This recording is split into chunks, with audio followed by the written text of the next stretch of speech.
Um bom dia a todos, que a graça preciosa de Cristo inunde o nosso coração no dia de hoje e que você possa se sentir muito bem-vindo e acolhido aqui no Espaço Novo Tempo em Jacksonville. Esse é um espaço para todas as pessoas de todas as denominações religiosas, aqueles que têm crenças diferentes são bem-vindos. Aqueles que pensam diferente são bem-vindos. Aqueles que precisam da verdade bíblica são bem-vindos. Aqueles que carregam suas próprias verdades são bem-vindos. Aqueles que tendem a discordar de tudo são bem-vindos. Aqueles que tendem a acreditar em tudo são bem-vindos.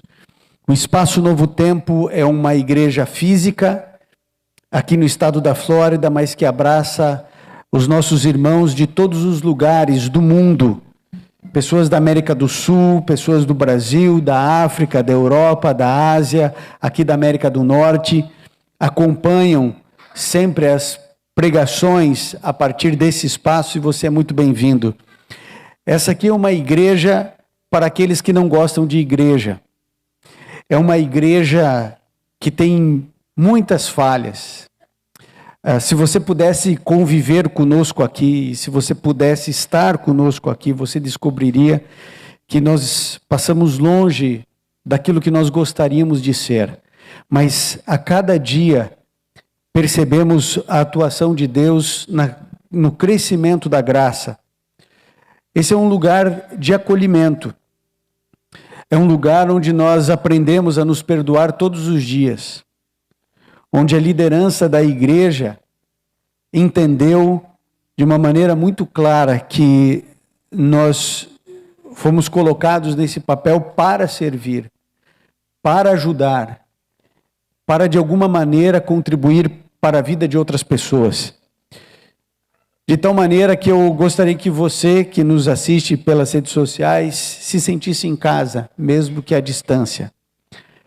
Que essa seja a sua igreja e que você se sinta amado apesar da realidade virtual. O nosso carinho por você é real. E nós agradecemos todos aqueles que compartilham, todos aqueles que fazem deste espaço um ministério. Que Deus abençoe a cada um de vocês. Amigos, eu gostaria de introduzir a mensagem de hoje falando para vocês de uma pergunta que Jesus fazia, que sempre me intrigou, tanto pela pergunta quanto pelas respostas. Não sei se você se lembra, tenho certeza que sim, a hora que eu falar, você vai falar, lembro. Jesus, ele chegava para as pessoas e dizia assim: o que você quer que eu faça para você? O que queres que eu te faça? E Jesus fez essa pergunta várias vezes ao longo do seu ministério. O que você quer que eu faça para você? Se Jesus Cristo hoje fosse na sua casa e fizesse essa pergunta: o que você quer que eu faça para você? Diante de você está alguém que pode fazer qualquer coisa. O que você quer que eu faça para você? Você ia pedir a restauração do relacionamento com seus filhos? Você ia pedir para que você voltasse a amar o seu cônjuge? Você ia pedir para o seu filho vencer as drogas? Você pediria para que tivesse mais estabilidade financeira? Você pediria para que o seu pai, a sua mãe voltasse do túmulo? O que você pediria para um Deus que pode todas as coisas? O que queres que eu te faça? O que você quer?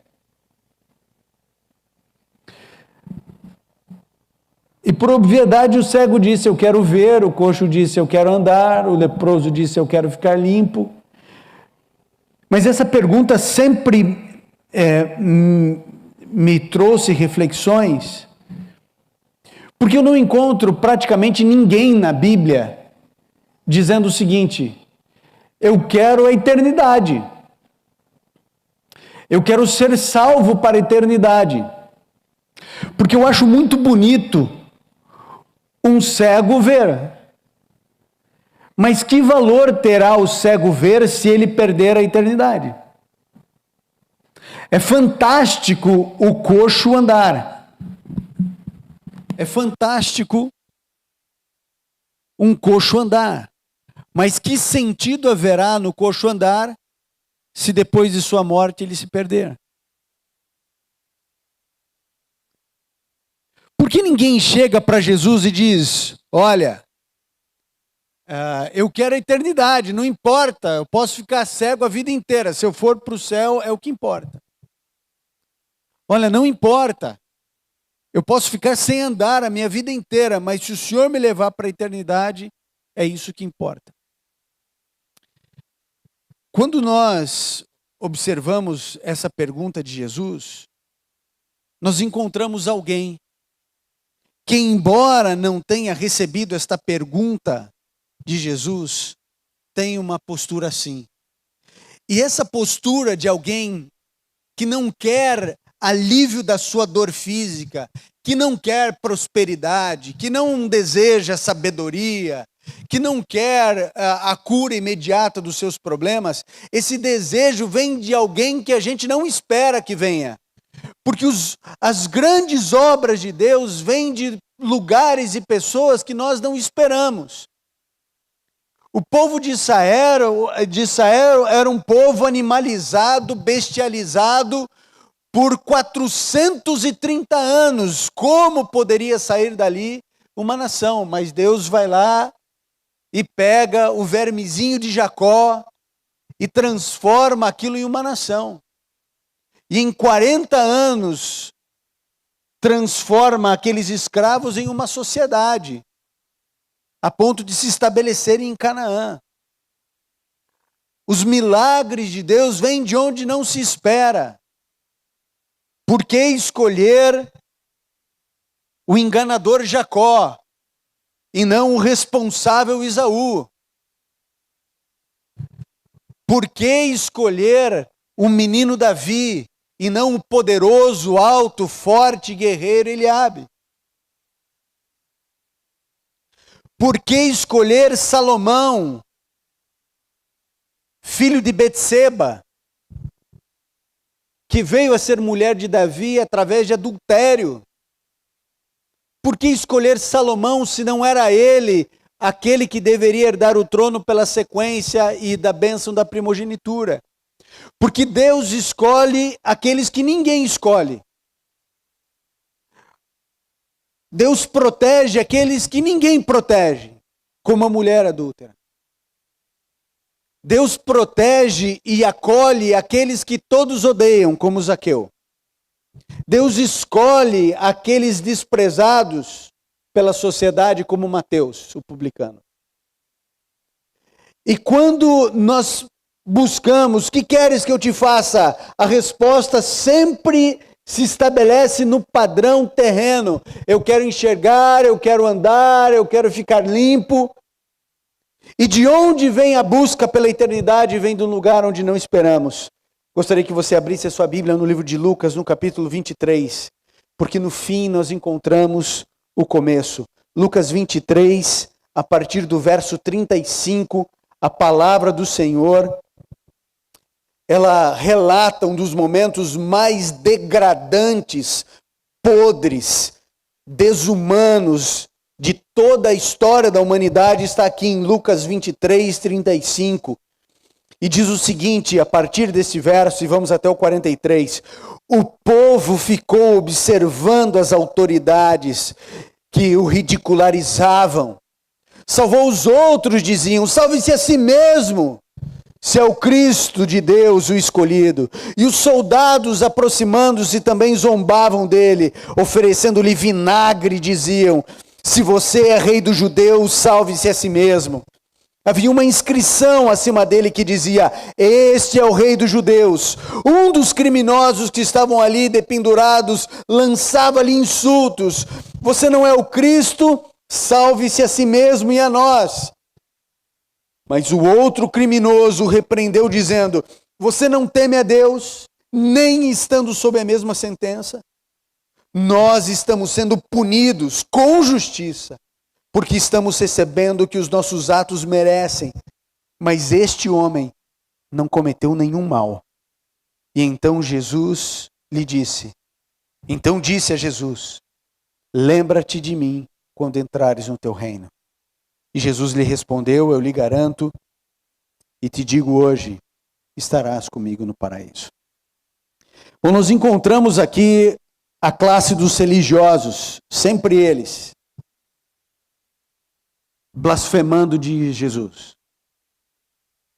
Você precisa entender que os religiosos sempre existiram. Os legalistas sempre existiram. Aqueles que discordam de Jesus dentro do cristianismo sempre existiram. Pessoas que acreditam que são melhores do que Cristo. Todos esses religiosos assim se achavam.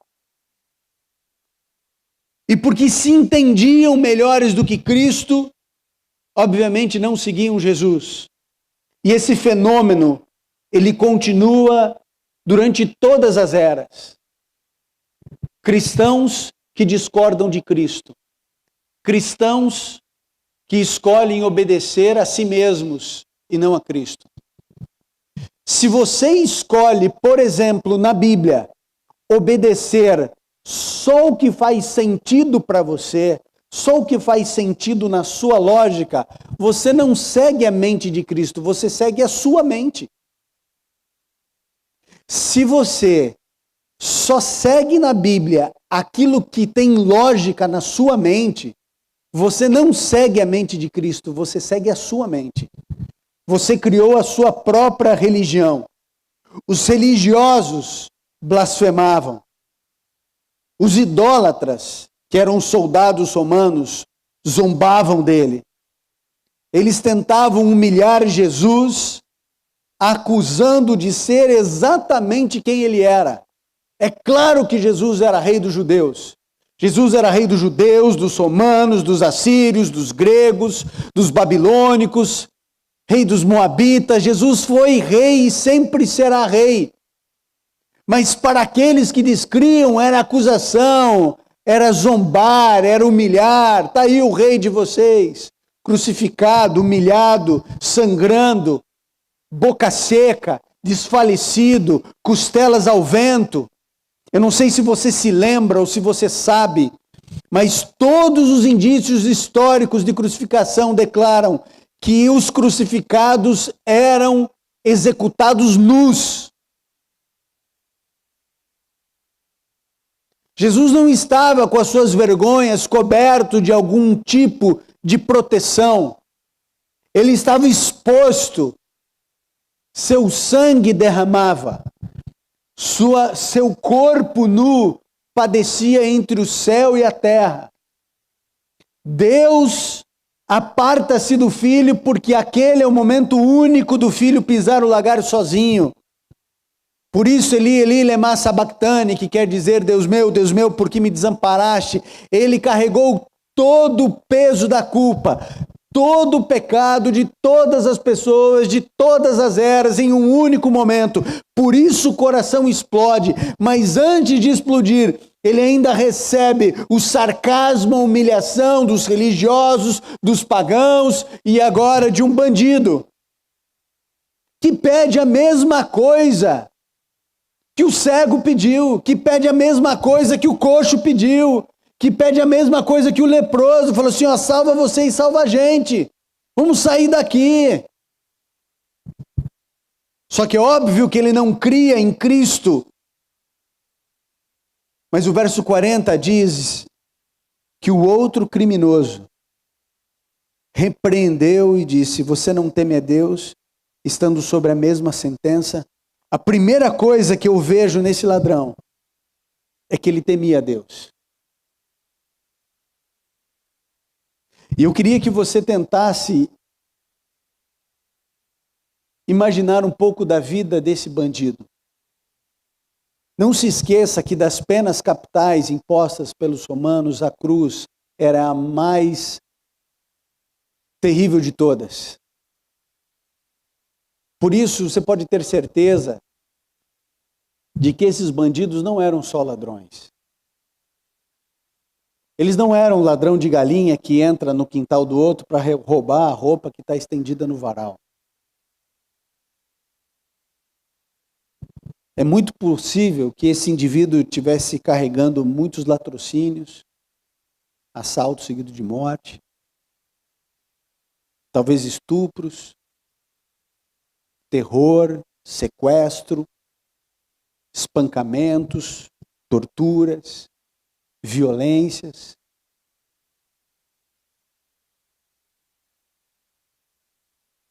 Só que acontece uma coisa na vida desse indivíduo aqui.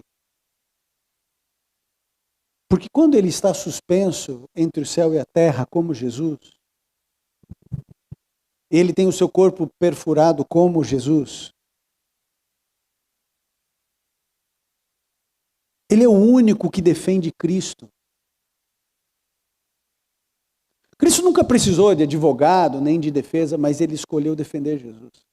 É o único. Onde está Pedro? Onde está João? Cadê Mateus? Onde está Lázaro? Onde está Nicodemos? Eu estou esperando Bartolomeu aparecer, Tomé surgir. Mas ninguém surge. Ninguém abre a boca para defender Cristo. O máximo que nós encontramos são as mulheres chorando. Ninguém abre a sua boca para defendê-lo. Porque defender um criminoso não pegava bem. Defender um marginal, um assassino não pegava bem, muito menos o rei dos judeus. Portanto, todos se calam. Mas não é só a raça humana que se cala, o céu se cala. Os anjos silenciam em dor. E nesse momento de profunda angústia, a gente se lembra do Getsemane, porque no Getsemane tem anjo cuidando de Jesus. Mesmo os discípulos dormindo, mas aqui ninguém, a não ser o mais improvável de todos. Aquele que é desprezado, aquele que foi condenado à morte, aquele que foi o horror e o terror de pessoas, de famílias. Talvez hoje, no mundo politicamente correto, na plataforma da justiça humana, nós diríamos assim, peraí, como falar mal de um homem que estuprou, que matou, que torturou, que espancou? Mas o fato é que esse indivíduo, eu e você, não conhecemos sua história, mas ele conhecia Jesus. Porque aqui ele declara, dizendo o seguinte: nós estamos aqui recebendo o que os nossos atos merecem, mas este homem não cometeu mal nenhum. Ele reconhece a perfeição de Cristo Jesus. Ele sabe quem é Jesus, e sabe o que eu fico aqui imaginando? Que esse indivíduo estava sendo convertido pelo Espírito Santo muito antes de sua sentença. E que talvez ele tivesse ouvido vários sermões de João Batista. E que talvez ele tivesse desejado o batismo. E que talvez ele tivesse muita curiosidade sobre Jesus. E talvez ele estivesse no meio de bandidos, mas o coração dele talvez já não estivesse mais ali. E talvez ele já tivesse planejado inúmeras vezes sair daquele mundo. E talvez ele não aguentasse mais praticar aquilo. Mas ele não tinha espaço na sociedade. Ele não sabia o que fazer até o momento em que ele foi pego. Talvez esse homem tenha sido alimentado por Jesus. Talvez esse homem tenha visto os milagres acontecendo. A história desse homem com Jesus talvez não se restrinja a esse momento. Porque aqui ele diz, esse homem aí não tem pecado nenhum, esse homem não tem erro, esse homem é perfeito. Eu e você, com justiça, estamos aqui. Nós estamos colhendo o que nós plantamos, ele não. Você não teme a Deus. Mesmo estando sob a mesma sentença de Deus. Perceba que ele reconhece a messianidade, a divindade de Cristo. Porque quando o ladrão olha para Cristo e diz, você não é o Cristo, então salva nós, salva vocês, salva a gente. Ele diz, você não teme a Deus?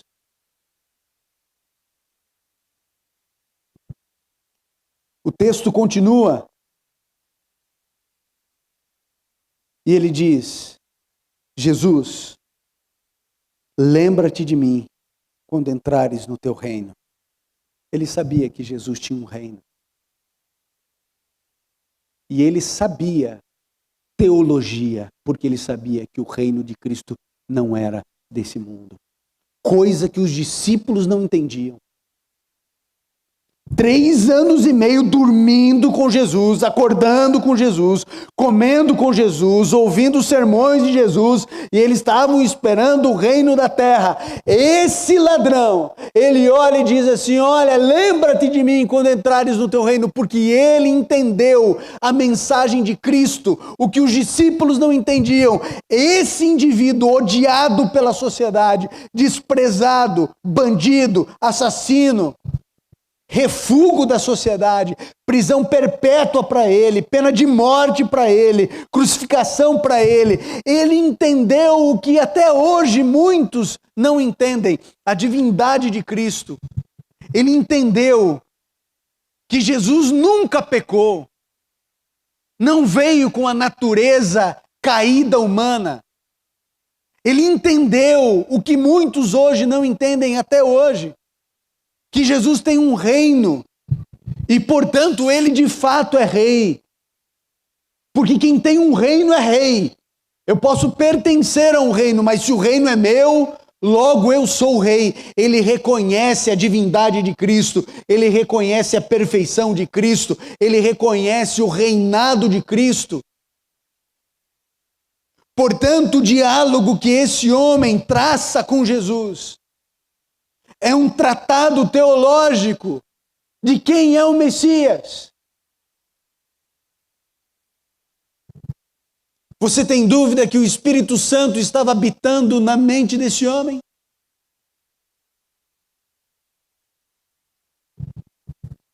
E aí então Jesus Cristo diz, eu lhe garanto hoje que você estará comigo no paraíso.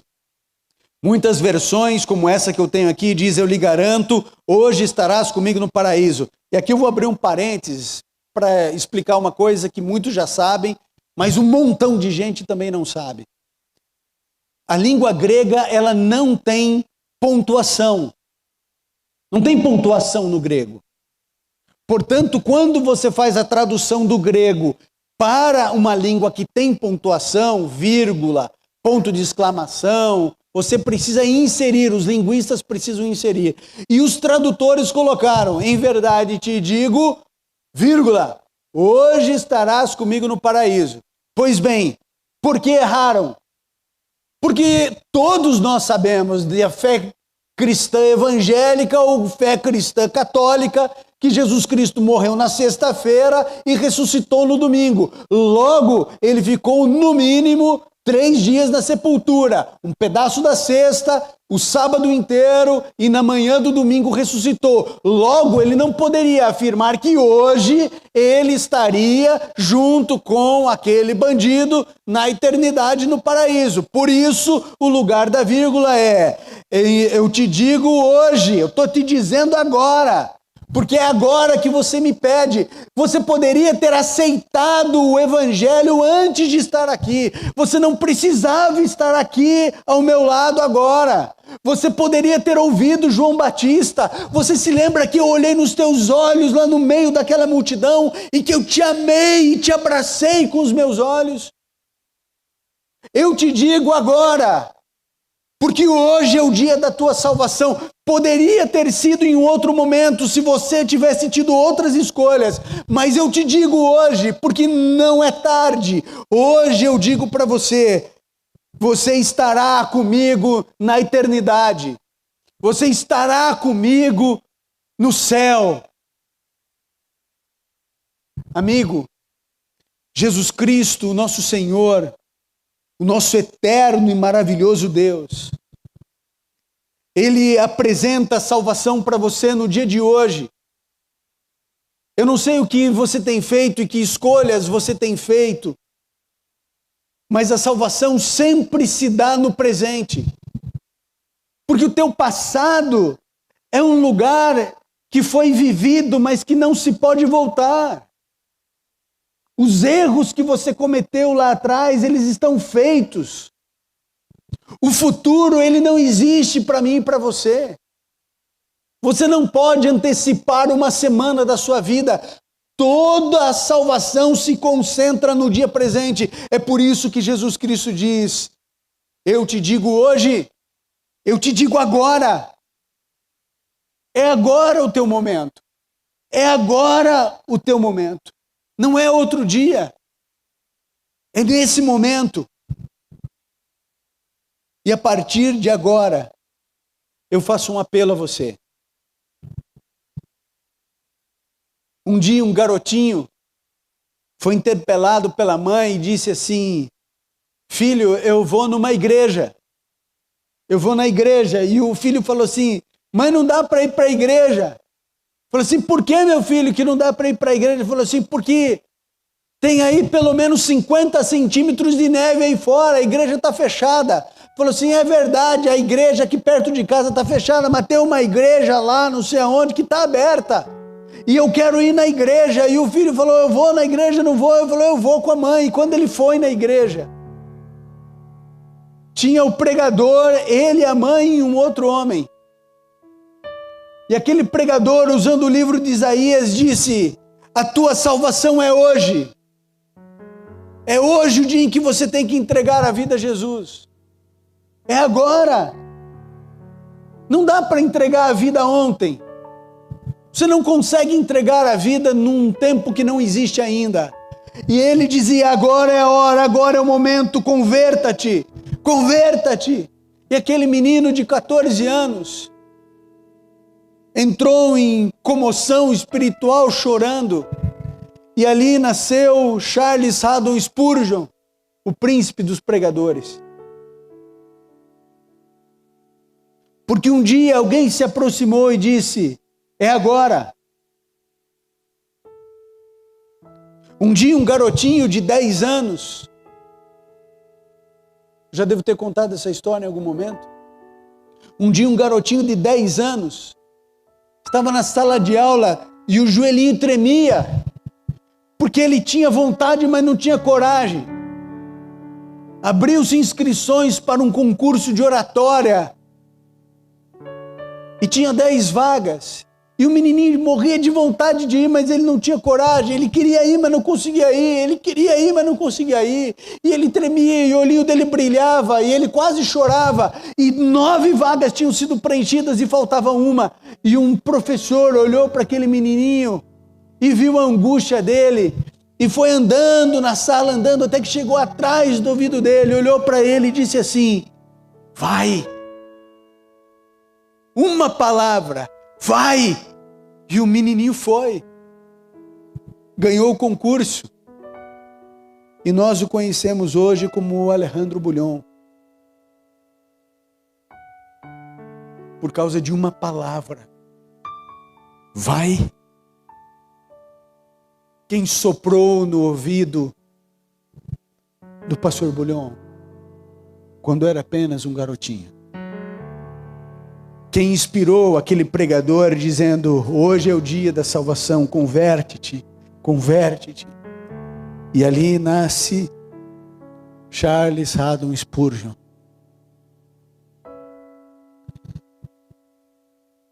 Hoje é o seu dia. Talvez as pessoas olhem para você e não deem valor a você. Existem pessoas que elas passam desapercebidas durante toda a sua vida. São ilustres desconhecidos, que nunca são escolhidos para nada. Não são escolhidos para cargos de liderança na igreja, não eram escolhidos para o futebol na escola, não eram escolhidos para ser representante de classe, não eram escolhidos nem para pagar o quadro negro. São seres invisíveis que estão entre nós, que não são valorizados nem odiados, não são amados, mas vivem no vale do desprezo. Eu quero dizer para você que os invisíveis são vistos aos olhos de Deus.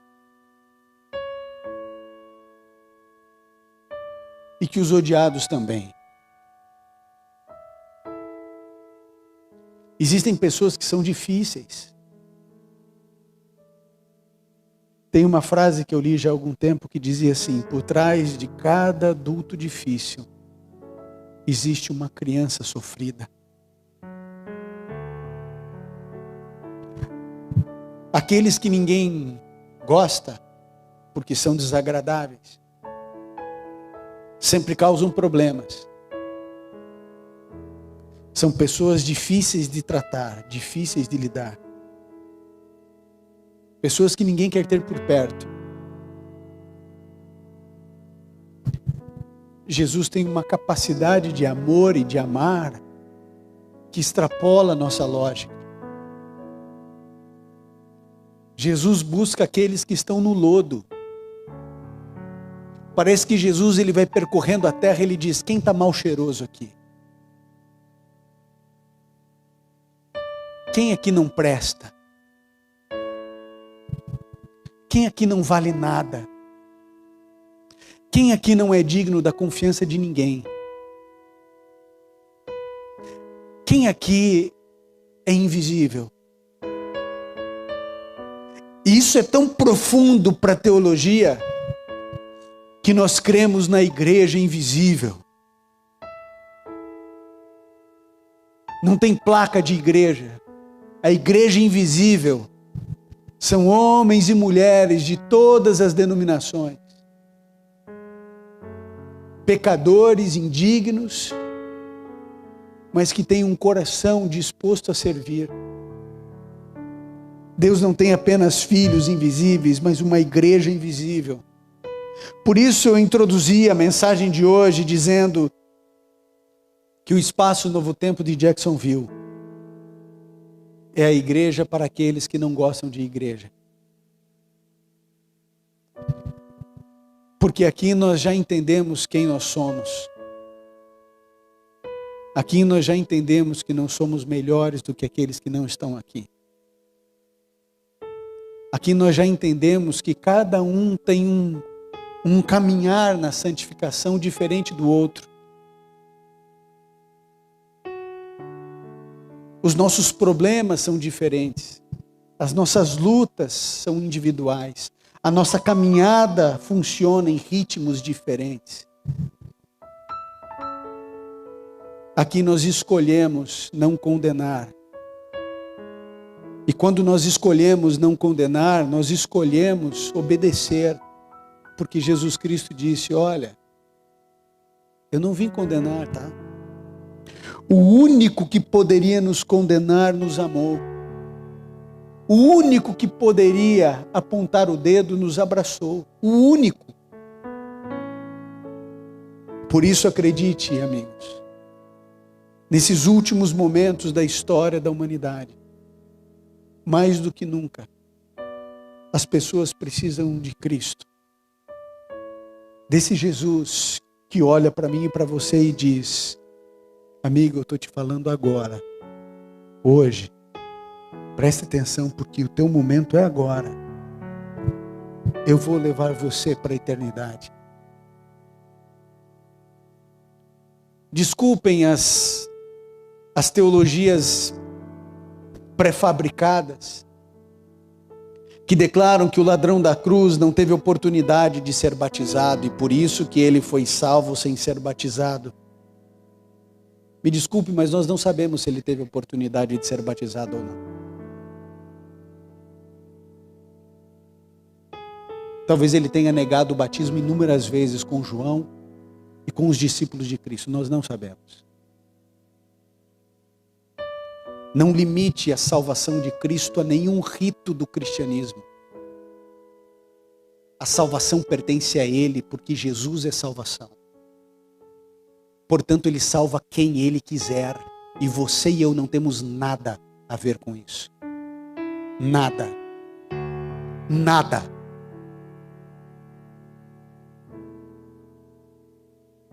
Ele chamou os 12 porque ele escolheu dos 12. Poderia ter escolhido 30 ou 6, mas ele disse, são 12.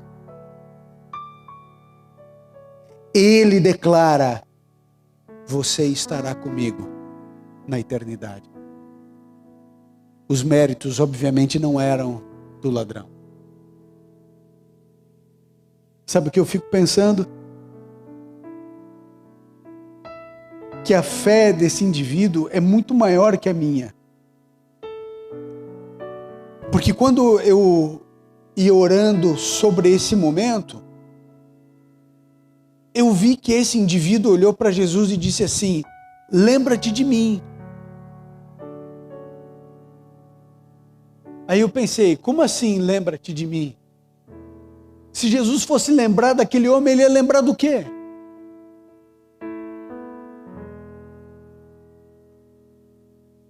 Lembrar do quê daquele homem? Do estupro? De como ele chutou a cara do viajante para roubar a sua roupa e a sua mercadoria? Lembrar de como ele matou a facadas aquele pai de família? Que tipo de ousadia espiritual é desse homem que diz, lembra-te de mim? Aí eu entendi que esse homem é muito mais sábio do que eu e tem muito mais fé do que eu, porque ele usa as palavras certas. Ele não diz, lembra do que eu fiz, lembra das minhas poucas boas obras. Ele disse, lembra de mim, porque ele sabia quem Jesus era, rei que tem reino. Mas ele sabia também quem ele era, um filho. Um filho. E ele diz, lembra-te de mim. Porque para Jesus sempre o que teve importância foram as pessoas. E não o que elas fazem. Porque em nós nunca habitou bem algum. Lembra-te de mim.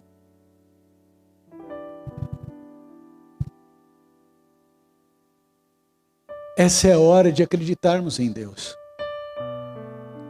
De acreditarmos em um Deus que olha para mim e para você e que conhece tudo na nossa vida.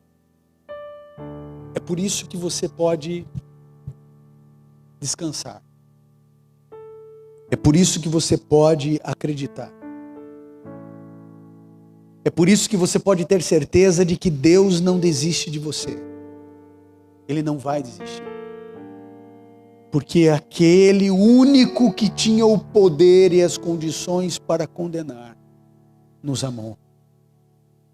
Que a mensagem de hoje seja uma mensagem de acolhimento, seja uma mensagem de perdão, seja uma mensagem daqueles que precisam de um Deus que não se cansa de amar, de um Deus que não abandona, de um Deus que não desiste e que até na última hora Ele tem condições de salvar.